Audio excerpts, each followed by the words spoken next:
الحمد لله والصلاة والسلام على خير خلق الله وعلى آله وصحبه ومن تبع هداه أما بعد. أعوذ بالله من الشيطان الرجيم. بسم الله الرحمن الرحيم.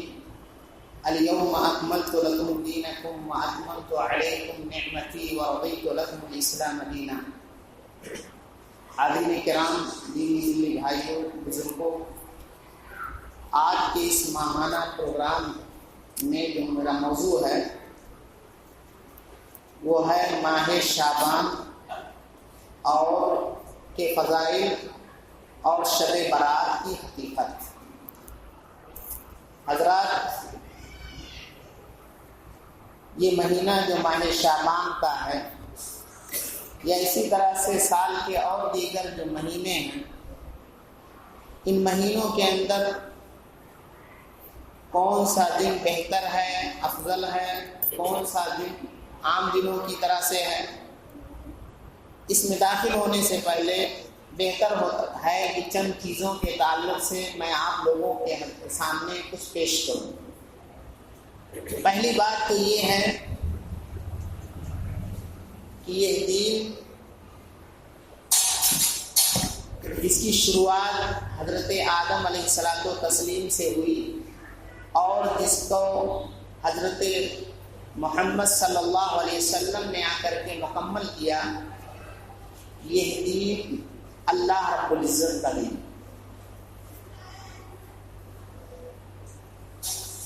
اللہ رب العزت کا دین ہے. اس کا مطلب کیا ہے؟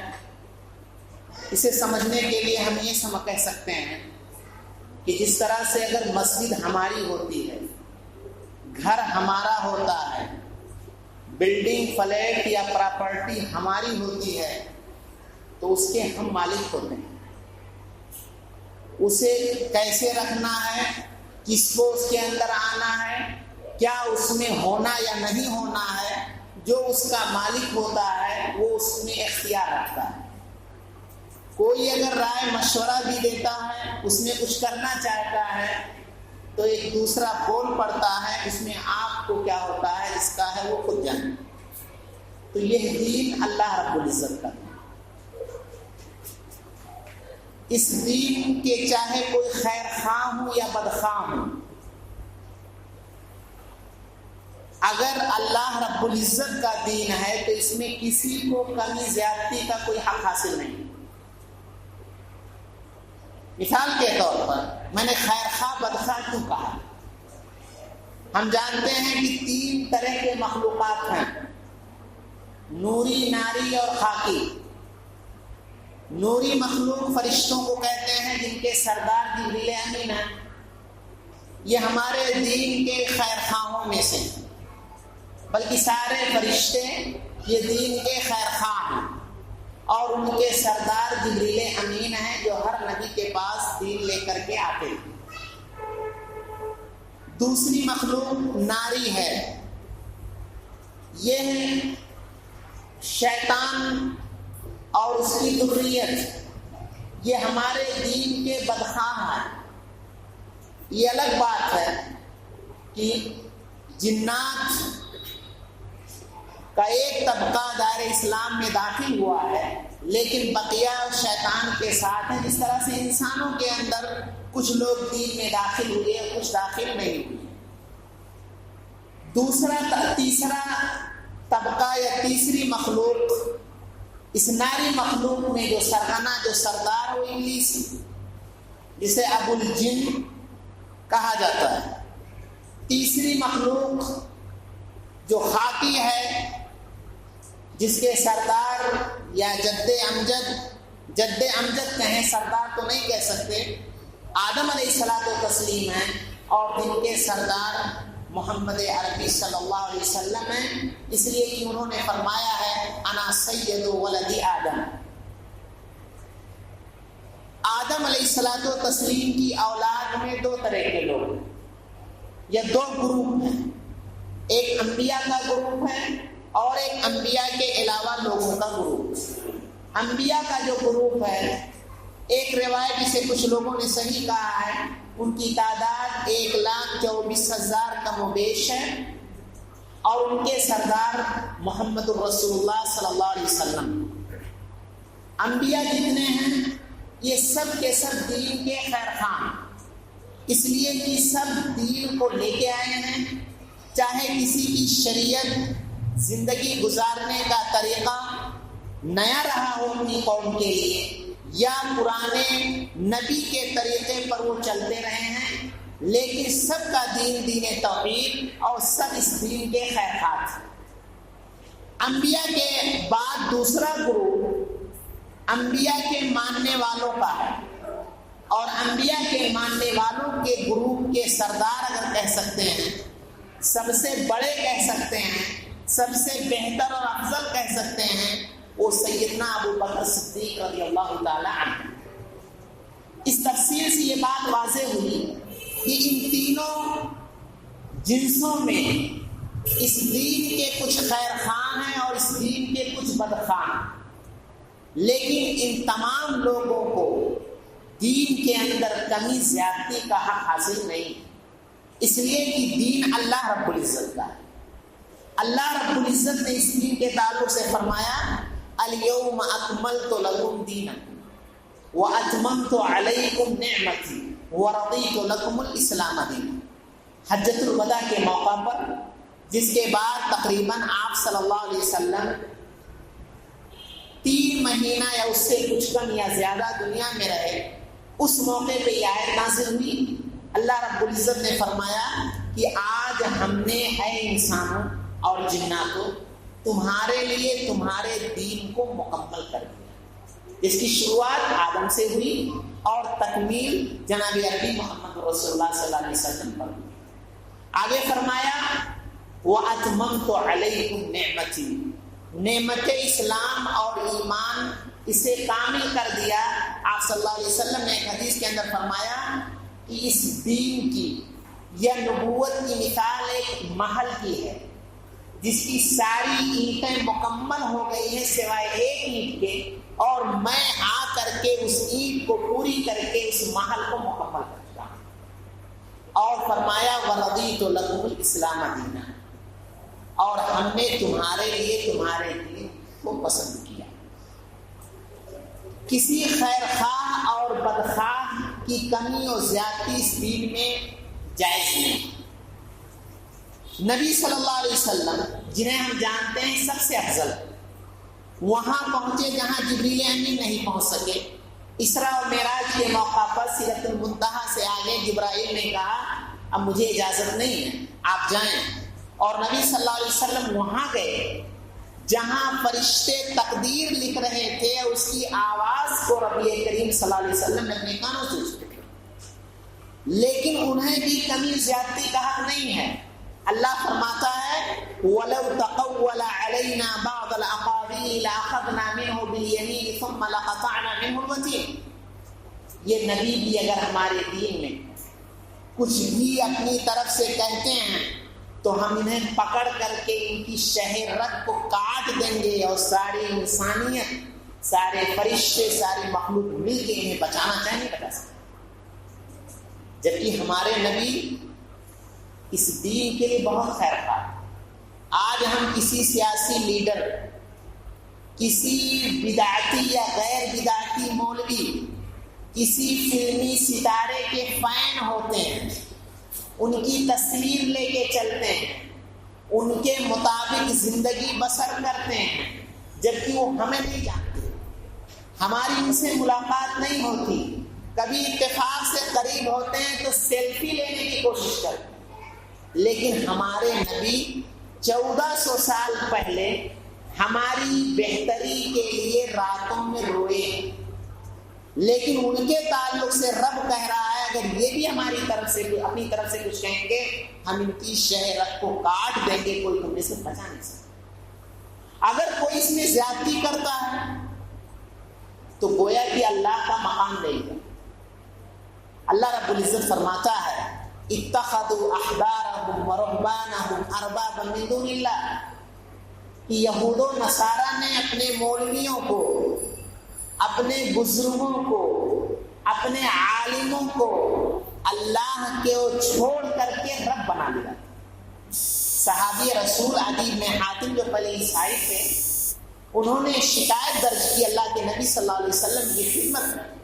کہا اللہ کے نبی صلی اللہ علیہ وسلم یہ اللہ رب العزت کیا کہہ رہا ہے؟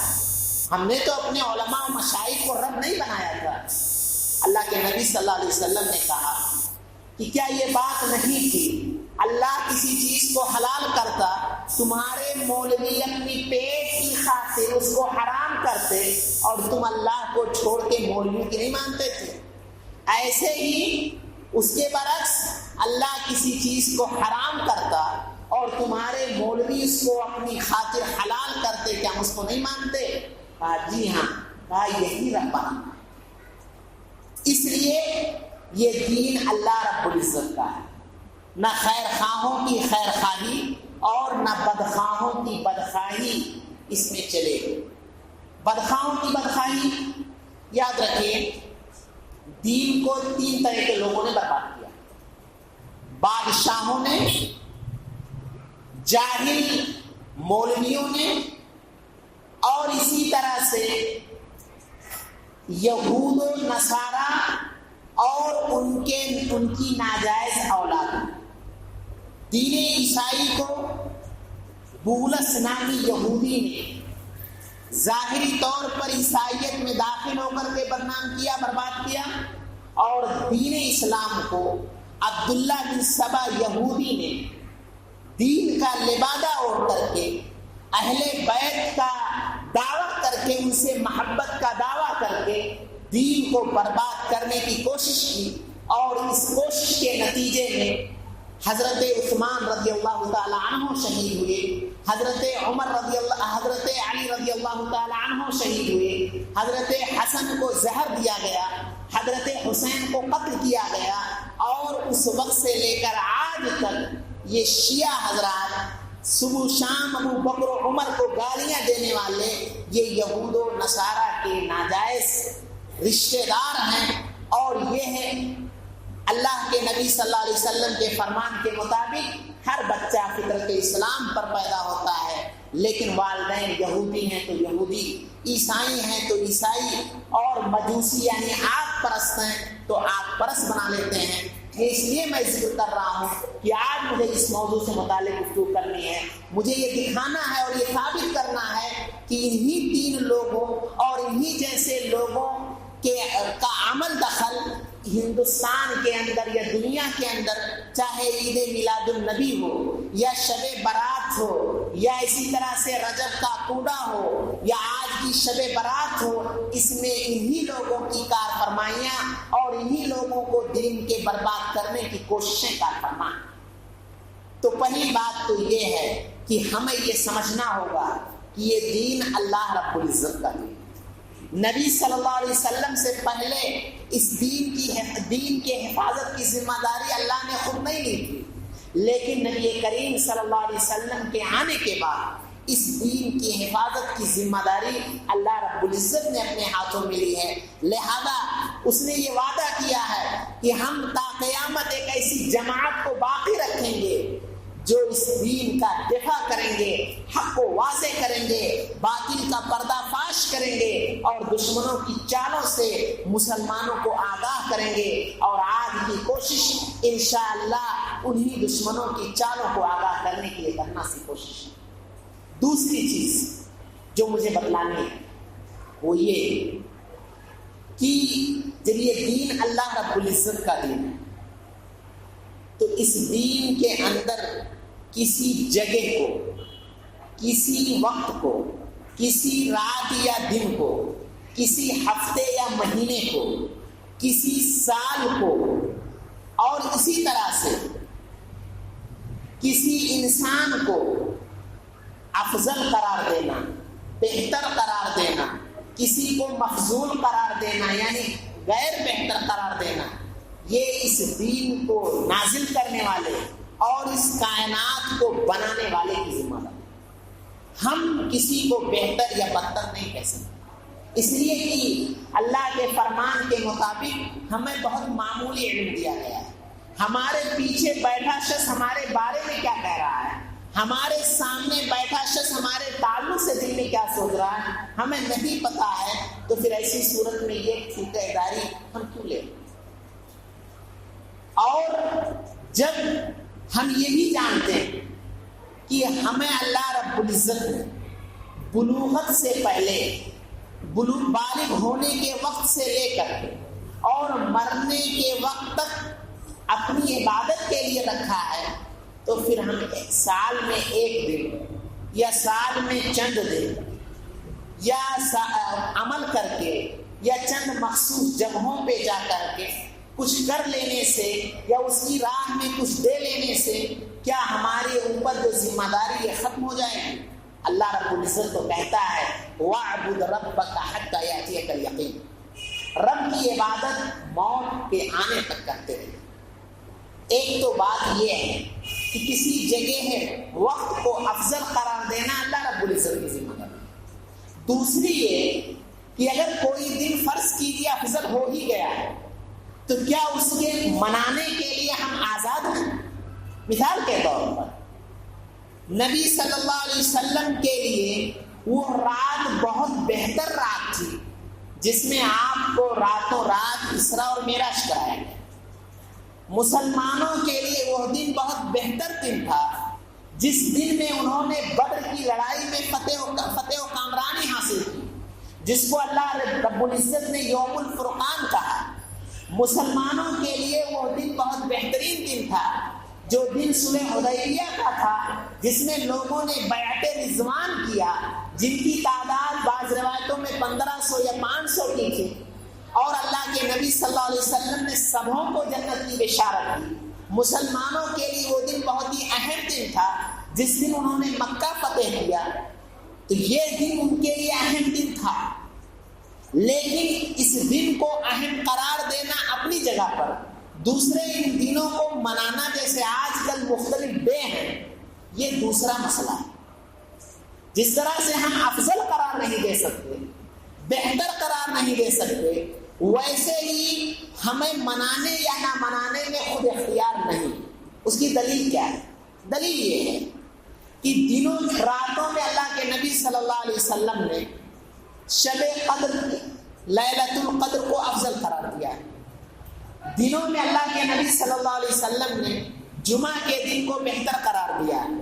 اسی طرح سے اللہ کے نبی صلی اللہ علیہ وسلم نے ذی الحجہ کے ابتدائی 10 دنوں کو بہتر دن قرار دیا ہے، لیکن اللہ کے نبی صلی اللہ علیہ وسلم نے صرف شب قدر کے تعلق سے آتا ہے کہ آپ اپنے آپ کو کمر بستہ کرتے، اپنا اعزار باندھ دیتے، عورتوں سے علیحدہ ہو جاتے، اپنی بیویوں کے گھروں پر دستک دے دے کر کے راتوں کے جاگنے کا اہتمام کرتے۔ اگر نبی صلی اللہ علیہ وسلم سے یہ چیز ثابت ہے اور آپ کا یہ حکم ہے کہ شب قدر کو ان 10 راتوں کی یا ان طاق راتوں میں تلاش کرو، تو پھر امت کی یہ ذمہ داری بنتی ہے کہ یہ رات افضل بھی ہے اور اس رات کو منانا یا اس رات کو عبادت سے آباد کرنا یہ بھی ان کی ذمہ داری میں ڈالنا۔ تیسری چیز کہ جب سب سے زیادہ خیر خواہ ہمارے نبی کریم صلی اللہ علیہ وسلم، تو ایسی صورت میں آپ کے تعلق سے ہمیں 3 بنیادی چیزوں کو یاد رکھنا ضروری ہے۔ پہلی بنیادی چیز یہ ہے کہ آپ ہمیں جو دین دے کے گئے یہ مکمل دے کے گئے۔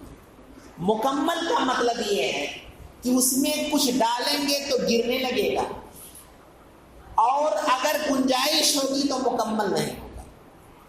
اس لیے اگر اس میں اضافہ کر رہے ہیں تو اس کا مطلب نعوذ باللہ نبی صلی اللہ علیہ وسلم خیانت کی۔ جبکہ اسی حجۃ الوداع کے موقع پر جس میں یہ آیت نازل ہوئی تھی، آپ نے سارے موجود لوگوں کو مخاطب کرتے ہوئے کہا تھا کیا میں نے دین تم تک نہیں پہنچا دیا؟ سبوں نے بیک زبان کہا کہ نہیں، آپ نے پہنچا دیا۔ اور ایک صحیح روایت میں آتا ہے کہ اللہ کے نبی صلی اللہ علیہ وسلم جنت سے قریب کرنے والی اور جہنم سے دور کرنے والی جتنی چیزیں ان سبوں کو آپ بتا کے گئے۔ اس لیے ہمیں یہ عقیدہ ذہن میں راسخ کرنا چاہیے کہ یہ دین کامل ہو چکا ہے اور اللہ کے نبی نے مکمل پہنچایا ہے، ورنہ ہمیں بدعتوں کو انجام دے کر کے امام مالک رحمۃ اللہ علیہ کا وہ قول یاد رکھنا چاہیے کہ اس امت کا آخری فرد اصلاح نہیں پا سکتا مگر اسی طریقے پر جس طریقے پر اس امت کے پہلے لوگ کامیاب ہوئے تھے. اور اگر کوئی اس دین کے اندر کسی نئی چیز کو یہ سوچ کر کے حرج کیا ہے، یہ بہتر ہے ایجاد کیا، تو گویا اس نے یہ دعویٰ کیا ہے کہ نعوذ باللہ محمد عربی صلی اللہ علیہ وسلم نے اس دین کے اندر خیانت کی، جبکہ اللہ رب العزت کہتا ہم نے دین کو مکمل کیا. دوسری چیز نبی کریم صلی اللہ علیہ وسلم کے تعلق سے ہمیں یہ یاد رکھنی چاہیے کہ اللہ کے نبی صلی اللہ علیہ وسلم سب سے زیادہ متقی اور پرہیزگار تھے، سب سے زیادہ اللہ رب العزت کو سے ڈرنے والے تھے. اسی لیے اما عائشہ کہتی ہیں کہ آپ کے پاؤں میں ورم ہو جاتا تھا، سوجن ہو جاتی تھی راتوں میں عبادت کر کر کے، جبکہ آپ کے اگلے پچھلے سارے گناہ معاف. اور جب آپ سے اما عائشہ نے کہا ایسا کیوں کرتے ہیں جب سب کچھ آپ کا معاف ہے، تو آپ نے کہا کہ کیا میں اللہ کا شکر گزار بندہ نہ بن جاؤں. اور تیسری چیز یہ ہے کہ ہمارے لیے جو چیزیں مناسب تھیں، جو چیزیں بہتر تھیں، ان چیزوں کو پہنچانے میں اللہ کے نبی صلی اللہ علیہ وسلم نے کوئی کسر نہیں چھوڑی. یہ رہی چند بنیادی باتیں جنہیں ہر مسلمان کو جو دنیا اور آخرت کی سعادت و کامیابی چاہتا ہے، دین کے ہر معاملے میں، زندگی کے ہر شعبے میں، اسے ہمیشہ ذہن میں رکھنا چاہیے. دوسری چیز اس مہینے کے تعلق سے، یہ مہینہ شعبان کا مہینہ.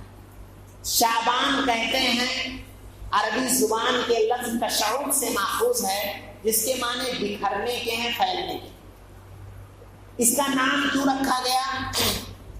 کہتے ہیں کہ شعبان سے پہلے مہینہ رجب تھا، اور رجب کا مہینہ ان 4 مہینوں میں سے ایک ہے جو حرام مہینے ہیں، جس میں لڑائی جھگڑا، کسی قسم کی ظلم زیادتی کی گنجائش نہیں. چنانچہ وہ لڑاکو قوم اس مہینے میں اپنے آپ کو روک رکھتے تھے. لیکن جیسے یہ مہینہ ختم ہوتا تھا، لوگ پانیوں کی تلاش میں، رزق کی تلاش میں اور دیگر کاموں میں پھیل جاتے تھے، منتشر ہو جاتے تھے. اس لیے اس مہینے کا نام شعبان رکھا. اس مہینے کی حدیثوں کے اندر کچھ فضیلت آتی ہے. مثلا اس مہینے کے تعلق سے آتا ہے کہ اللہ کے نبی صلی اللہ علیہ وسلم پورے سال رمضان اور شعبان سے زیادہ کسی مہینے میں روزے نہیں رکھتے. اس مہینے میں آپ صلی اللہ علیہ وسلم بہت زیادہ روزوں کا اہتمام کرتے، جس کی 2 بنیادی وجہ.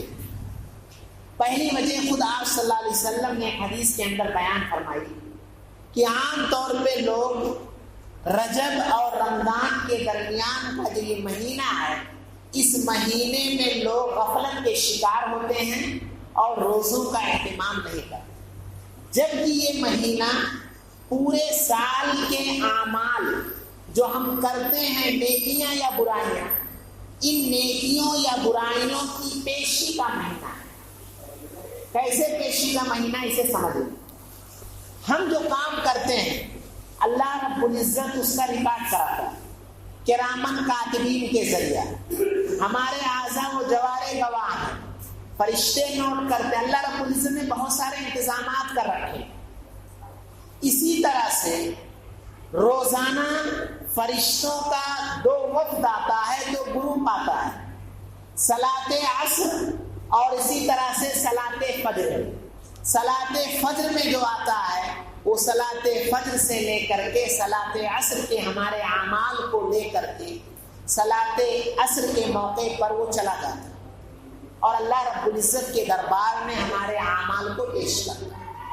اسی طرح سے صلاۃ عصر میں جو گروپ آتا ہے، فرشتوں کا جو وفد آتا ہے، وہ صلاۃ عصر، مغرب، عشاء، فجر تک رہتا ہے اور یہ جا کے پیش کرتا ہے. تو یہ یومیہ روزانہ یہ پیشی ہوتی ہے 24 گھنٹے میں 2 دفعہ. اسی طرح سے پورے ہفتے کے اعمال کی 2 دفعہ پیشی ہوتی ہے. اللہ کے نبی صلی اللہ علیہ وسلم سوموار اور اسی طرح سے جمعرات کے روزے کا اہتمام کرتے تھے، اور اس کی جہاں بہت ساری وجہیں آپ نے بیان کی، ان میں ایک وجہ یہ بھی بیان فرمائی کہ ان 2 دنوں میں ہمارے اعمال رب کے دربار میں پیش ہوتے ہیں. اور میں ان دونوں دنوں میں روزہ اس لیے رکھتا تاکہ جب میرے اعمال رب کے دربار میں پیش ہوں تو میں روزے کی حالت میں رہوں۔ اسی طرح سے سالانہ پیشی جو ہمارے اعمال کی رب کے دربار میں ہوتی ہے، صحیح روایت میں آتا ہے کہ شعبان کے مہینے میں ہمارے اعمال رب کے دربار میں پیش ہے۔ اللہ کے نبی صلی اللہ علیہ وسلم نے فرمایا کہ اس لیے میں اس مہینے میں زیادہ روزوں کا اہتمام کرتا ہوں۔ تو اس مہینے کی اگر فضیلت کہیں تو ایک تو یہ کہ آپ صلی اللہ علیہ وسلم زیادہ روزوں کا اہتمام کرتے تھے اور اس کی وجہ آپ نے یہ بیان۔ دوسری وجہ یہ ہے کہ اس کے بعد جو مہینہ شروع ہونے والا ہے وہ مہینہ رمضان کا ہے، اور رمضان کے مہینے میں پورے ماہ روزہ رکھنا ہر عقل مند مسلمان بالغ مرد عورت کے اوپر واجب ہے۔ اگر ہم اس سے پہلے مہینے میں روزوں کا اہتمام کریں گے تو ظاہر سی بات ہے یہ عادت ہماری اگلے مہینے کے لیے مفید و کارآمد ہو۔ اس مہینے کی یہ فضیلت ہے، یہ خصوصیت ہے، اس کے علاوہ اس مہینے کی قرآن و سنت کے اندر اور کوئی خصوصیت و فضیلت نہیں ہے۔ اب آئیے دیکھتے ہیں کہ اس مہینے کے اندر مسلمانوں کا ایک بڑا طبقہ اس کی 15ویں شب کو، 15ویں دن کو روزوں سے اور رات کو قیام سے اور جاگ کر کے اور بہت سارے اعمال کر کے اس کو آباد کرتے ہیں، اور اس کا نام دیا جاتا ہے شب برات۔ لفظ پہ اگر آپ غور کریں تو یہ لفظ ہی بتلا رہا ہے کہ یہ دین کا حصہ نہیں۔ وجہ کیا ہے؟ عربی میں شب یہ فارسی لفظ ہے اور برات یہ عربی لفظ ہے، دونوں مل کر کے اس دن کو اس رات کو بنایا گیا ہے شب برات۔ جبکہ ہمارا دین مکمل قرآن و حدیث کی شکل میں عربی زبان میں ہے، تو پھر یہ شب برات اردو میں کیسے؟ لیلۃ القدر کا ذکر قرآن میں ہے، حدیث میں ہے، لیکن شب برات کا ذکر اگر ترجمہ بھی کریں لیلۃ البراء تو اس لیلۃ البراء کا ذکر کسی بھی صحیح ضعیف گڑھی ہوئی کسی بھی قسم کی روایت میں موجود نہیں، اور یہی کافی ہے کہ یہ اس رات کا دین کے اندر کوئی حصہ نہیں۔ لیکن اگر ہم دیکھیں تو ہمیں یہ معلوم ہوگا کہ 5ویں صدی کے بعد جو حدیث کی کتابیں لکھی گئی ہیں اس میں اس رات سے متعلق جو موضوع من گھڑت روایتیں ہیں ان کو شامل کیا گیا، اور اگر آپ تاریخی حوالوں سے دیکھیں تو ایک کتاب ہے تحفۃ العوام، شیعوں کی کتاب ہے۔ اس کتاب کے اندر یہ چیز درج ہے کہ یہ رات سنیوں کی رات نہیں ہے، بلکہ ان کا دعویٰ ہے کہ سنیوں کے یہاں شب قدر ہے اور ہمارے یہاں شب برات۔ لیکن ہم جاہل ناسمجھ سنی جہاں رجب کے کنڈے میں عید میلاد کے موقع پر، محرم کے موقع پر، چاہے اس کو رواداری کا نام دے، چاہے اس کو جہالت کا نام دے، یا احمق خیر خواہ اپنے مولویوں کو کی تقلید کہیں، ان کے جھانسے میں آ کر کے ہم اس غلطی کے شکار ہیں۔ عید میلاد کے تعلق سے آپ نے سنا ہوگا کہ جس دن عید میلاد منایا جاتا ہے وہ ہمارے نبی کی یوم وفات ہے۔ سارے مورخین اس پر متفق ہیں، لیکن عید میلاد پیدائش کب ہوئی ہے اس پر اختلاف ہے، اور ہندوستان کے بڑے مورخین 9 ربیع الاول کو کہتے ہیں۔ تو ہم اپنے نبی کی وفات پر غمی منانا تو جائز ہی نہیں، اگر مناتے تو غم مناتے، لیکن خوشی منا رہے ہیں اور دعویٰ کرتے ہیں عاشق رسول یا نبی کریم صلی اللہ علیہ وسلم سے محبت کرنے والے، وہاں ہم سے یہ چوک ہوتی ہے۔ اسی طرح سے رجب کا پوڈا ہے، اس میں بھی ہم لوگ ناسمجھی کا مظاہرہ کرتے ہیں۔ یہ جانتے ہیں کیا ہے؟ یہ 22 رجب کو معاویہ ابن ابی سفیان رضی اللہ تعالیٰ عنہ کی وفات ہوئی ہے۔ شیعوں کے کیلنڈر میں اور ان کے جنتری میں وہ خوشی کا دن ہے، اور یہ کوڑے کی تاریخ ایک داستان عجیب گڑھی گئی ہے۔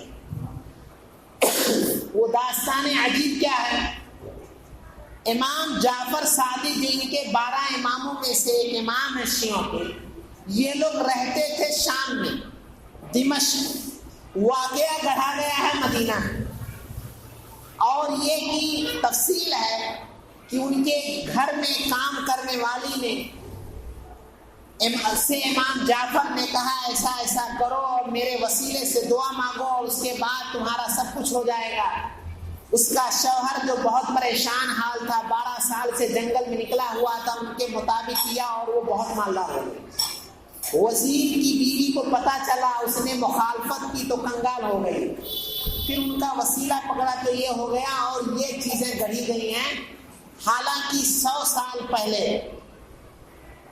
ہندوستان کے شہر لکھنؤ کے کئی علماء، حنفی علماء نے اس کو بدعت قرار دیا ہے، اس کو غلط قرار دیا ہے، لیکن ہمارے ہندوستانی عوام جاہلوں اور مقلد اور غیر مقلد بدعتیوں کے یہاں کوئی اس چیز کا احساس نہیں ہے۔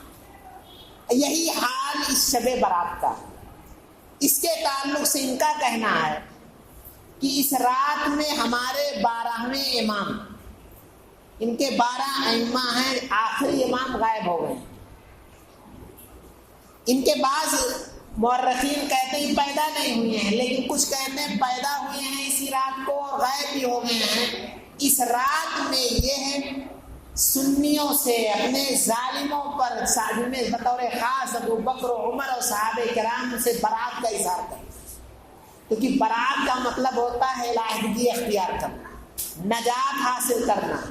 یہ لعنت بھیجتے ہیں ہمارے صحابہ پر، یہ لعنت بھیجتے ہیں امت کے سب سے بہتر لوگوں پر، اور ہمارے حق میں بد دعا اور اپنے لیے دعائیں کرتے ہیں۔ یہ رات ان کی اصل رات، لیکن بدنصیبی اور بدقسمتی سے ہم ناسمجھی کا مظاہرہ کرتے ہوئے ہم اس رات کو مناتے ہیں۔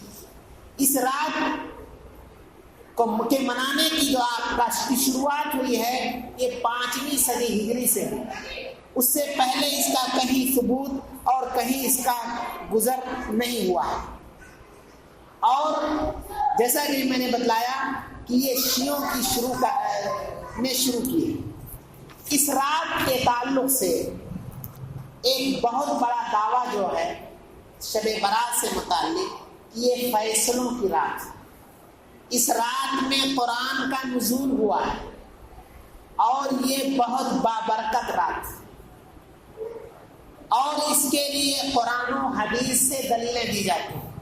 اب ظاہر سی بات ہے، کسی بھی کام کے لیے اگر قرآن و حدیث سے دلیل دی جائے تو ہمارے پاس تو قرآن و حدیث کے سوا کچھ نہیں ہے، لہذا ہمیں آمنا و صدقنا کہنا چاہیے۔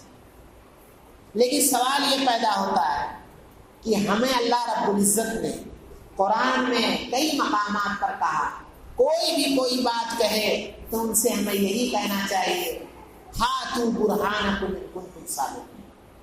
ہم تمہاری عزت کرتے ہیں، احترام کرتے ہیں، لیکن اگر تم سچے ہو تو اپنی دلیلیں پیش کرو۔ یہ رات فیصلوں کی رات ہے یا نہیں؟ یہ بابرکت رات ہے کہ نہیں؟ یہ رات میں نے بھی پہلے آپ سے بتلایا کہ پہلے تو یہ ثابت ہونا ضروری ہے کہ یہ رات بابرکت افضل ہے یا نہیں۔ جو اللہ تعالیٰ کی جانب سے ہمیں یہ چیز ثابت ہونی چاہیے، اس کے رسول کی جانب سے۔ دوسری بات یہ ہے کہ کیا اللہ کے نبی صلی اللہ علیہ وسلم نے اس رات کو اس انداز میں منایا ہے یا نہیں۔ ثبوت کے لیے ہمیں سارے ائمہ، سارے علماء کے یہاں یہ ضابطہ ہے کہ قرآن کی تفسیر سب سے پہلے قرآن سے کی جائے گی۔ قرآن کی تفسیر ہمیں قرآن سے نہیں ملتی ہے تو پھر ہمیں حدیث کی جانب رجوع کرنا ہوگا۔ آئیے دیکھتے ہیں کہ یہ حضرات کیا دلیل دیتے ہیں، اور اس سلسلے میں ہمیں قرآن کیا اس کی تفسیر بیان کرتا ہے۔ یہ کہتے ہیں، سورہ دخان کی آیت پیش کرتے ہیں کہ اللہ رب العزت نے سورہ دخان کے اندر فرمایا حامیم والکتاب المبین انا انزلناہ فی لیلۃ مبارکہ انا کنا منذرین فیہا یفرق کل امر حکیم. یہ سب سے اہم دلیل، سب سے قوی دلیل شب برات منانے والوں کی ہے. کیا ہے؟ اللہ رب العزت 1 سے 4 نمبر تک کی آیت میں فرماتا ہے حامیم قسم ہے کتاب مبین کی، یعنی قرآن کریم کی. ہم نے اس قرآن کو مبارک رات میں نازل کیا ہے اور ہم ہی ڈرانے والے ہیں. اس رات کے اندر ہر محکم فیصلے لوگوں کے درمیان کیے جاتے ہیں یا لوگوں کے حوالے کیے جاتے ہیں. اس میں 3 باتیں یا قابل ذکر. پہلی بات تو اللہ رب العزت نے یہ بیان کی قسم کھا کر کے قرآن کی کہ ہم نے اسی رات میں قرآن کو نازل کیا ہے. دوسری بات یہ بابرکت رات ہے. اور تیسری بات یہ ہے کہ اس رات کے اندر ہر فیصلے لوگوں کے یا فرشتوں کے حوالے کیے جاتے ہیں. یہ 3 بنیادی باتیں اس رات کے تعلق سے کی گئی. اس رات کے تعلق سے دعویٰ یہ ہے کہ یہ شب برات کی رات ہے. یہ رمضان شعبان کی 15ویں شب. گویا کہ یہ دعویٰ ہے اس آیت کو لے کر کے کہ یہ 15ویں شب ہے. قرآن سے پوچھتے ہیں کہ رات اگر 15ویں شب ہے تو مہینہ شعبان کا ہوگا، یعنی قرآن کا نزول اس مہینے میں ہوا ہے. قرآن دوسری جگہ کہتا ہے شہر رمضان الذی انزل فیہ القرآن، کہ یہ رمضان کا مہینہ ہے جس میں قرآن نازل. تو مہینے کے اعتبار سے اگر دیکھیں تو قرآن تردید کر رہا ہے کہ یہ شعبان میں نہیں نازل ہوا بلکہ رمضان میں نازل. مبارک رات شب برات ہے. اسے قرآن دوسرے مقام پر فرماتا ہے کہ انا انزلناہ فی لیلۃ القدر وما ادراک ما لیلۃ القدر لیلۃ القدر خیر من الف شہر تنزل الملائکۃ والروح فیہا بإذن ربہم من کل امر. اس کے اندر یہ ساری باتیں بیان کر دی گئی. اللہ رب العزت فرماتا ہے کہ ہم نے اس کو قدر کی رات میں، یہ شب برات ہے وہ شب قدر ہے، ہم نے اس کو شب قدر میں نازل کیا. تو اب ایسی صورت میں یہ آیت بتلا رہی ہے کہ اگر بابرکت رات کوئی ہے تو یہی شب قدر ہے، کیونکہ قرآن جس رات میں نازل ہوا وہ رات بابرکت ہے. تو قرآن اگر نازل ہوا قدر کی رات میں تو بابرکت رات وہ ہوگی، نہ کہ برات والی رات.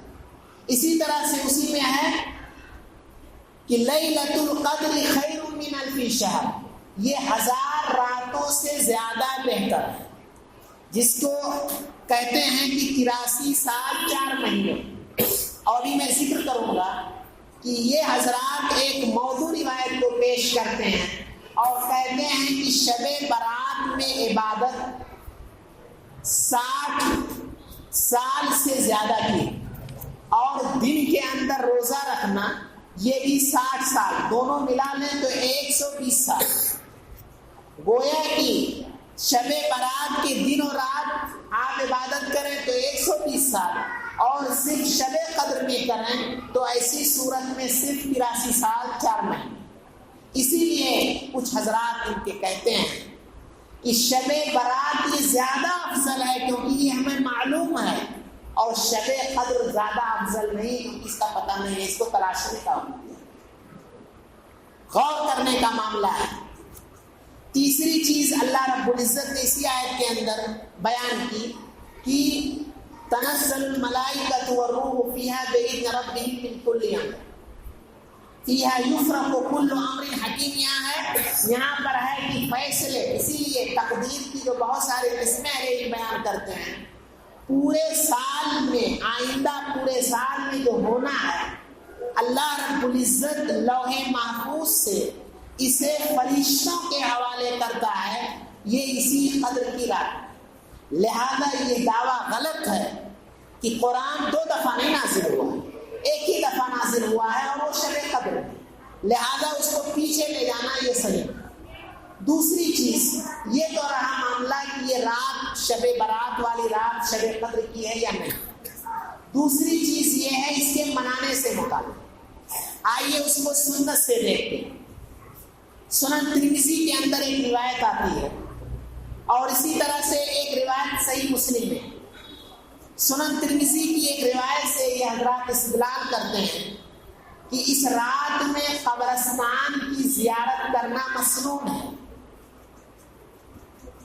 اللہ کے نبی صلی اللہ علیہ وسلم نے زیارت کی ہے, آپ قبرستان گئے تھے, اس لیے سبوں کو قبرستان جانا چاہیے. ابھی بتلاؤں گا کہ کیسے یہ حضرات جاتے ہیں.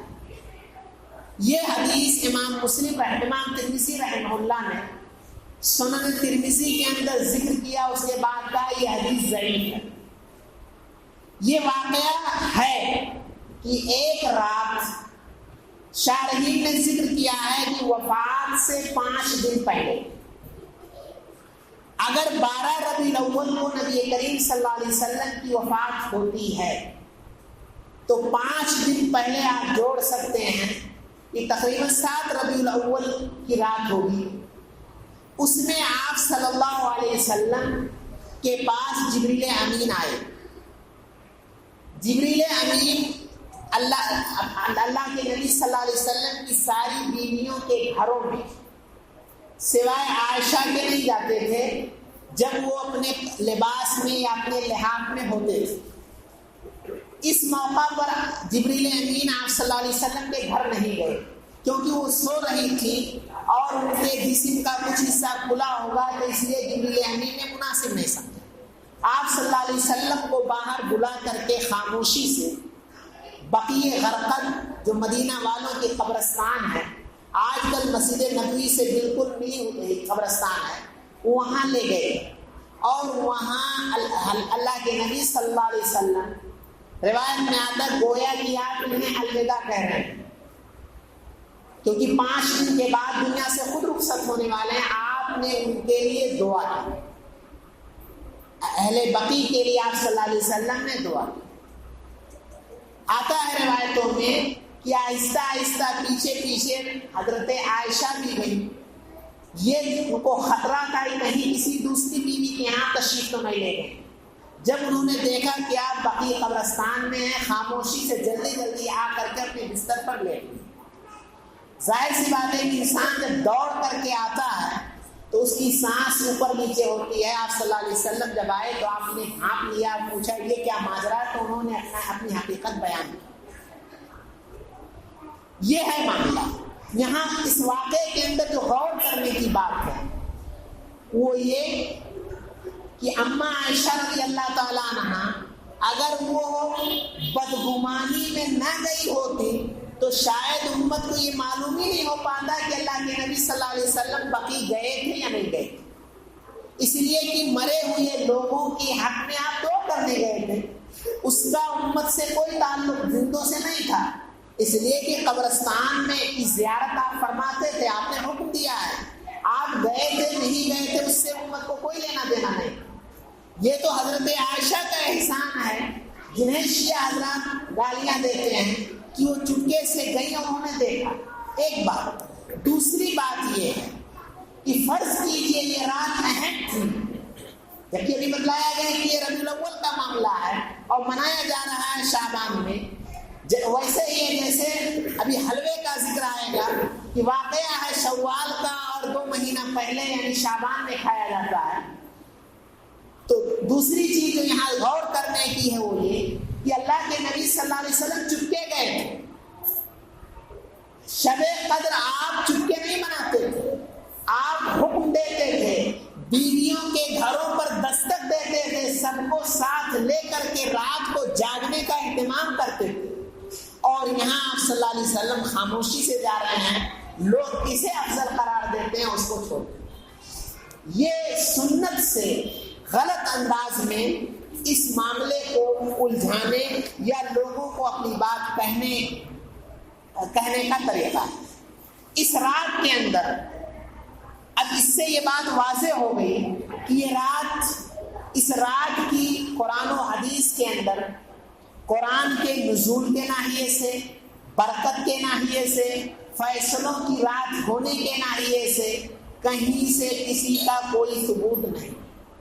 لہذا نہ ہم اسے افضل قرار دے سکتے ہیں اور نہ ہی اس رات کو منا سکتے ہیں، اس لیے کہ دین اللہ کا ہے، لے کر نبی آئے تھے، مکمل ہمیں دے کے گئے ہیں، اس میں اگر ثبوت نہیں ہے تو ہم اسے منع کر کے گنہگار تو ہو سکتے ہیں، ثواب نہیں پا سکتے۔ اس رات کے تعلق سے جو لوگ کرتے ہیں وہ یہ قبرستان جانے کا اہتمام ہوتا ہے، عورتیں سج دھج کر کے، خوشبو لگا کر کے اور اسی طرح سے بے پردگی کا مظاہرہ کر کے چراغوں، اگربتیوں، مٹھائیوں اور نہ جانے کن کن چیزوں کے ساتھ قبرستان جاتے ہیں۔ پہلے تو معاملہ یہ ہے کہ عورتوں کو قبرستان جانے سے منع کیا گیا، یہ علماء کے یہاں اختلاف ہے، لیکن زیادہ تر علماء نے یہی کہا ہے کہ عورتوں کے لیے قبرستان جانا صحیح نہیں۔ دوسرے یہ ہے کہ جس بے پردگی کے ساتھ جاتی ہیں، حقیقت یہ ہے کہ یہ ہے غیروں کی تقلید ہے، ان کی مشابہت ہے، جو لوگ چاہے وہ عیسائی کرسمس ڈے کے موقع پر یا دیگر لوگوں کے یہاں ہوتا ہے۔ اسی طرح سے اس کے اندر جو دلیل ان کی وہی بقی والا واقعہ ہے جس کی حقیقت آپ نے دیکھ لی ہے، عورتوں کو خوشبو لگا کر جانے سے آپ نے منع کیا، بے پردگی سے نکلنے سے منع کیا، اور اسی طرح سے چراغوں، اگربتیوں کا جو اہتمام ہوتا ہے، یا آج کل پٹاخوں اور نہ جانے کن کن چیزوں کا اہتمام ہوتا ہے۔ یاد رکھیے، میں نے ابھی شروع بتلایا ہے کہ ہمارے دین کو برباد کرنے میں 3 لوگوں کا زیادہ ہاتھ ہے، یہودیوں، عیسائیوں اور اسی طرح سے مجوسی۔ یہ جو چراغاں ہوتا ہے، کمکمے اور روشنیوں کا اہتمام ہوتا ہے، حقیقت یہ ہے یہ مجوسیوں کے دین کا حصہ ہے۔ اس دین میں یحییٰ برمکی نامی ایک شخص تھا جو خلیفہ ہارون رشید، جو بنو عباسیہ کے بہت بڑے حکمراں ہیں، ان کا قریبی اور درباری عالم تھا، مجوسی تھا، ظاہر کیا اپنے آپ کو مسلمان۔ اس نے آگ پرستی کو شروع کیا، بدقسمتی سے جس طرح سے دیوالی کے موقع پر اور دیگر موقعوں پر لوگ کرتے ہیں، ہمارے یہاں مسجدوں میں، قبرستانوں میں، درختوں پر اور نہ جانے گھروں اور کہاں کہاں ان چیزوں کا اہتمام کیا جاتا ہے، جس میں اگر دیکھا جائے تو مال کا بھی ضیاع ہے، عمل کا ضیاع ہے۔ اس کی وجہ سے کتنے لوگ پریشان اور فضا میں آلودگی ہوتی ہے، اور دوسروں کے سامنے اسلام جو ایک بہترین مذہب ہے اس کو غلط انداز میں پیش کرنے کی کوشش کی۔ جبکہ یہ کام، جیسا کہ میں نے بتلایا کہ عیسائیوں، ہندو اور کے رام نومی اور دیوالی وغیرہ کے موقع پہ جو کیے جاتے ہیں، یہ سب ہمارے مسلمان بھائی کرتے ہیں۔ حیرت ہوگی، بعض جاہل یہاں تک کہہ جاتے ہیں ہم پٹاخے اس لیے چھوڑتے ہیں کہ اس رات میں جو روحوں کی آمد ہوتی ہے، گندی روحیں بھاگ جائیں۔ ان کے یہاں یہ تصور ہے کہ یہ مردوں کی عید ہے، اس رات روحیں آتی ہیں۔ ہر مسلمان کو یہ عقیدہ رکھنا چاہیے کہ اللہ رب العزت کا صاف فیصلہ ہے، وَمِن وَرَائِهِمْ بَرْزَخٌ إِلَى يَوْمِ يُبْعَثُونَ۔ برزخ کہتے ہیں دیوار کو، قیامت تک جو دنیا سے چلے گئے ان کی روحیں اچھی ہیں تو علیین میں، بری ہیں تو سجین میں، ان کا کنیکشن تو ہو سکتا ہے، لیکن ہمیں معلوم نہیں قبروں میں ان کے لیے جنت یا جہنم کی کھڑکیاں کھلی ہوئی ہیں، لیکن وہ روحیں علیین یا سجین میں ہیں۔ اللہ رب العزت نے فرمایا قیامت تک بعد الممات، یعنی قبروں سے نکلنے کے وقت تک ان کے اور دنیا کے درمیان برزخ دیوار حائل ہے، جو چلے گئے وہ آ نہیں سکتے ہیں۔ لیکن ہم جاہل لوگ یہ دعویٰ کرتے ہیں یہ مردوں کی عید ہے، روحیں آتی ہیں، اس لیے وہ حضرات جو کھانے پسند کرتے تھے انہی کے مطابق ڈشیں تیار کی گئی، زندگی میں کسی کو نہیں کھلاتے تھے، کسی کے علاج و معالجے پہ خرچ نہیں کرتے تھے، بلکہ دنیا دار تو بیمار باپ کے مرنے کی تمنا کرتے تاکہ جلدی سے اس کے مال کو پا جائیں، لیکن مرنے کے بعد یہ تصور رکھتے ہیں، یہ عقیدہ رکھتے ہیں جو حقیقت میں ہندوؤں اور سکھوں کے یہاں آواگمن اور تناسخ ارواح کا عقیدہ ہے، وہاں سے خاص کر کے، اور یہ مسلمان حضرات یہ عقیدہ رکھتے ہیں جو انتہائی خطرناک عقیدہ ہے، کیونکہ اس عقیدے سے انسان کو کچھ کرنے کی ضرورت نہیں ہے۔ اس جنم میں اچھا کریں گے تو اگلے جنم میں اچھے لوگوں کے روپ میں آئیں گے، غلط کریں گے تو غلط انداز میں، گویا یہ دنیا ایسی چلتی رہے گی، کچھ کرنے کی ضرورت نہیں ہے۔ یہ اتنا خطرناک عقیدہ ہے کہ اللہ رب العزت نے بے شمار مقامات پر بعث بعد الممات کے عقیدے کو بار بار بیان کیا۔ اسی طرح سے اس رات میں اس موقع پر خصوصی طور پر حلوے اور شیرینی کا اہتمام کیا جاتا ہے۔ دلیل کیا دی جاتی ہے کہ اللہ کے نبی صلی اللہ علیہ وسلم کے دندان مبارک شہید ہو گئے تھے، آپ کے دانت ٹوٹ گئے تھے، تو آپ کو نرم کھانا حلوہ کھلائے گا۔ کب ہوا تھا یہ واقعہ؟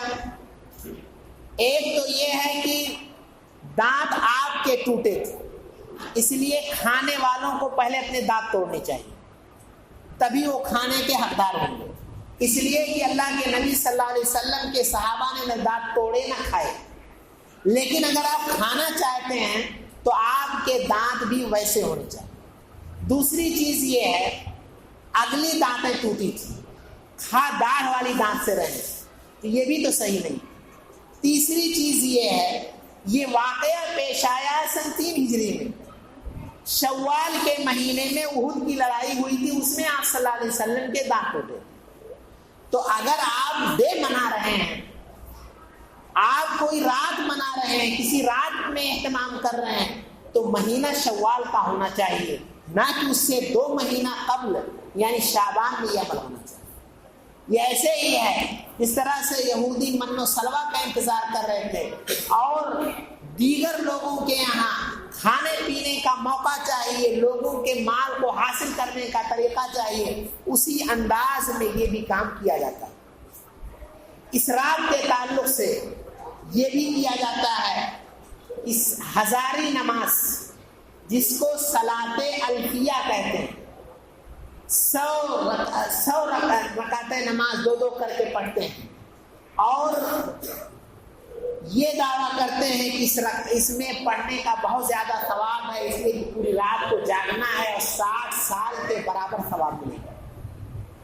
اس صلاۃ یا اس نماز کا آغاز 448 ہجری میں فلسطین میں ایک جگہ نابلس ہے، وہاں کا ایک شخص جس کا نام ابن ابی الحمرا ہے، یہ بیت المقدس میں آ کر کے اس رات میں اس نے وہ نماز شروع کی، اور اس کے پیچھے 1 2 3 اس طرح سے آتے گئے اور لوگوں نے نماز شروع کی، اور اس کے بعد سے یہ سلسلہ جاری ہوا۔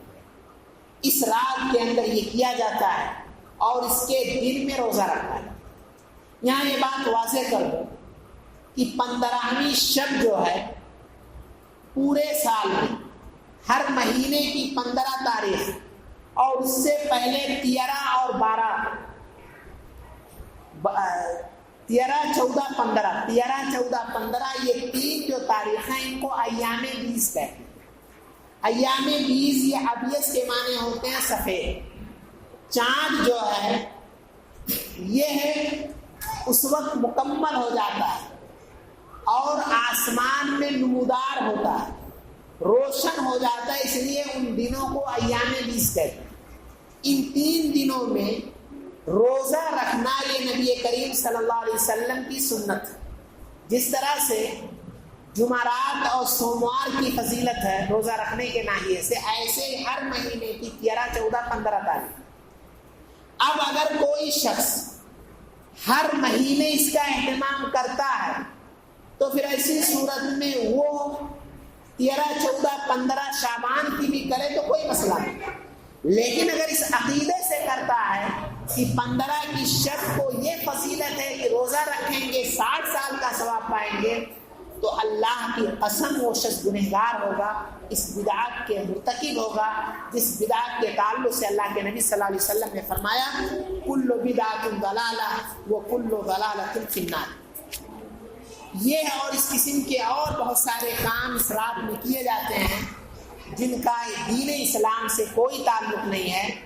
ہم اگر صحیح معنوں میں عقل مند ہیں اور دنیا کے معاملے میں حساس ہیں، ہوشیار ہیں، وہی چیز لیتے اور کھاتے اور معاملہ کرتے ہیں جو ہمارے حق میں مفید ہے، اور اس کے ساتھ ساتھ ہم مسلمان ہیں اور یہ عقیدہ رکھتے ہیں کہ ہمیں ایک دن مرنا ہے اور رب کے سامنے ہماری پیشی ہوگی، تو ہمیں بھی اپنے اعمال کو صحیح کرنا ہوگا.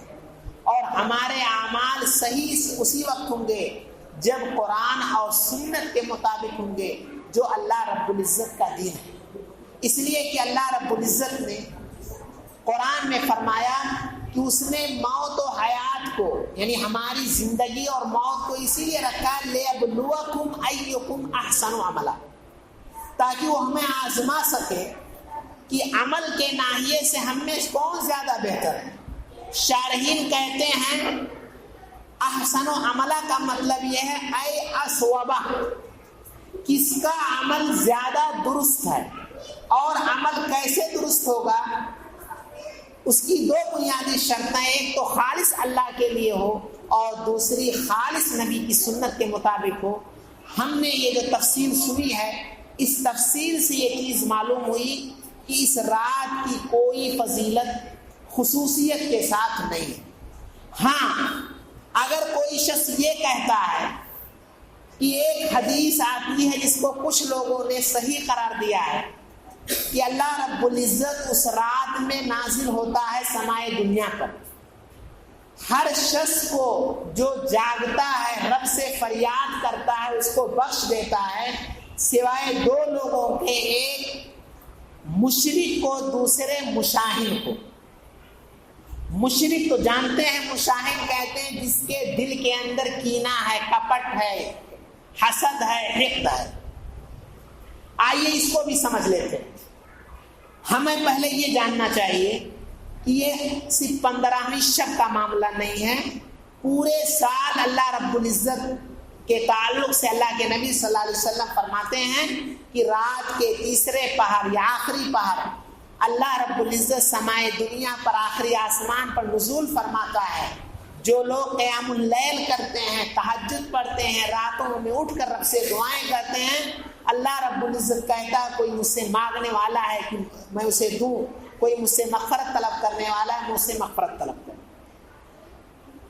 یہ جو دو چیزیں ذکر کی گئی ہیں، مشرک اور دوسرے مشاہد، اس رات میں جو لوگ کام کرتے ہیں وہ سب کے سب کسی نہ کسی طرح سے شرکیہ عمل کرتے ہیں.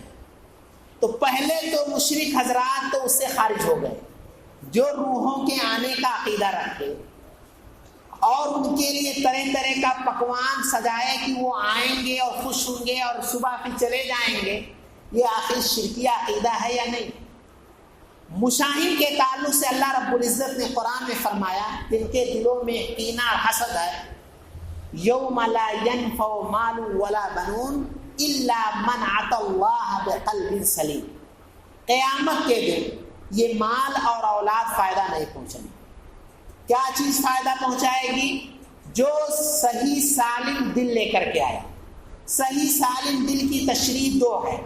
ایک تو یہ کہ دل کفر، شرک، بدعت و خرافات کی گندگی سے سالم ہو، اور دوسرے ایک دوسرے کے تئیں کینہ، کپٹ، حسد سے پاک ہو. تو اس رات میں اگر ہم کسی کے دل میں، کسی کے لیے دلوں میں بغض و حسد رکھ کر کے اس کے خلاف دعا کرتے ہیں تو ظاہر سی بات ہے اللہ کے بندوں کو کے تئیں یہ عقیدہ رکھ کر کے اللہ تعالیٰ کو ناراض کریں گے.